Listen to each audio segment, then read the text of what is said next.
Hi hello అందరికీ. ఈరోజు కరివేపాకు మొక్క గురించి మాట్లాడుకుందాం. ఈ కరివేపాకు మొక్క ఇప్పుడు మనము వింటర్ స్టార్ట్ అయింది కాబట్టి ఇంట్లోకి తెచ్చుకోవాలి.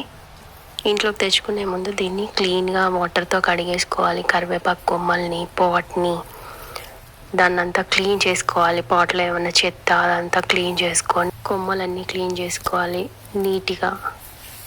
వాటర్తో ఒక రోజు అంతా వాటర్తో క్లీన్ చేసి బయట పెట్టాలి. నాకైతే అవసరం రాలేదు వాటర్తో క్లీన్ చేసే అవసరం.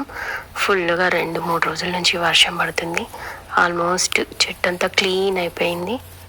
చల్లగా కూడా ఉంది. లాస్ట్ ఒక 1 వీక్ నుంచి కొంచెం చల్లబడడంతో అందులో ఉండే వామ్స్ కూడా బయటికి వెళ్ళిపోయినాయి. కాబట్టి ఆల్మోస్ట్ క్లీన్ అయిపోయింది. ఈ కొమ్మలన్నీ క్లీన్ అయిపోయినాయి. ఈ కొమ్మలన్నీ క్లీన్ అయిపోయినాయి. ఇప్పుడు క్లీన్ చేసుకున్న తర్వాత దీనికి మనము కొత్త సాయిల్ రెడీ చేసుకోవాలి. మిక్స్ చేసుకోవడానికి కౌడో సాయిల్లో మిక్స్ చేసేసుకొని పెట్టేసుకున్న ఆ 2 మిక్స్ చేసుకొని కలిపేసుకొని ఇప్పుడు మనం అది చెట్టుకి ఇచ్చే ముందు ఏం చేయాలంటే చెట్టుని బాగా క్లీన్ చేసుకోవాలి. అంటే చెట్టు మొదట్లలో ఉండేది క్లీన్ చేసుకోవాలి. చిన్న చిన్న బేబీ ప్లాంట్స్ చాలా ఉన్నాయి. ఆ బేబీ ప్లాంట్స్కి ఏమీ అవ్వవు. ఇప్పుడు తీయొద్దు, అసలు వాటిని టచ్ చేయొద్దు.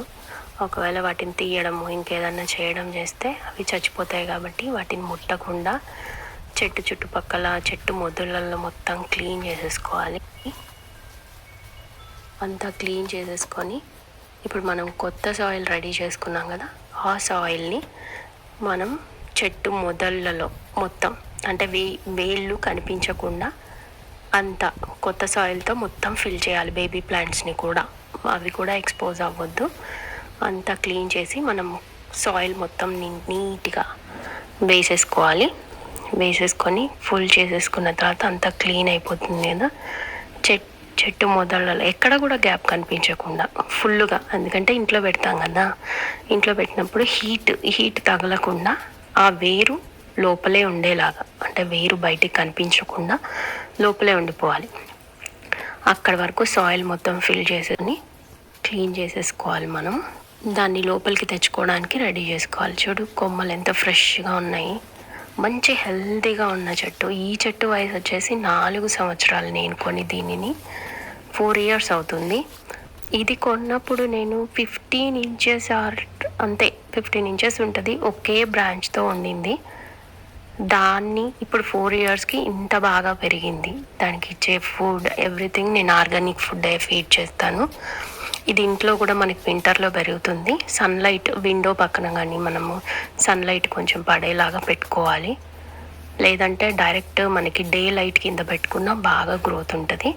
వింటర్లో కూడా దీనికి ఏమీ అవ్వదు. కొత్త చిగుళ్ళు ఇప్పుడు ఉన్నాయి కదా, ఈ చిగుళ్ళు ఇంకా ఇలాగే ఆకులు వస్తూనే ఉంటాయి. మళ్ళీ దీన్ని ఏప్రిల్లో బయట పెట్టాలి. మళ్ళీ ఏప్రిల్ టైంలో బయట పెడితే ఇది నార్మల్గా మళ్ళీ వస్తుంది. ఆ బేబీ ప్లాంట్స్ని అప్పుడు మనం ఏం చేయాలన్నది నెక్స్ట్ వీడియోలో చూద్దాం. ఇప్పటికైతే ఇంతే. ఈ వీడియో కనుక మీకు నచ్చుంటే please like, share, subscribe. Thank you. Have a good one.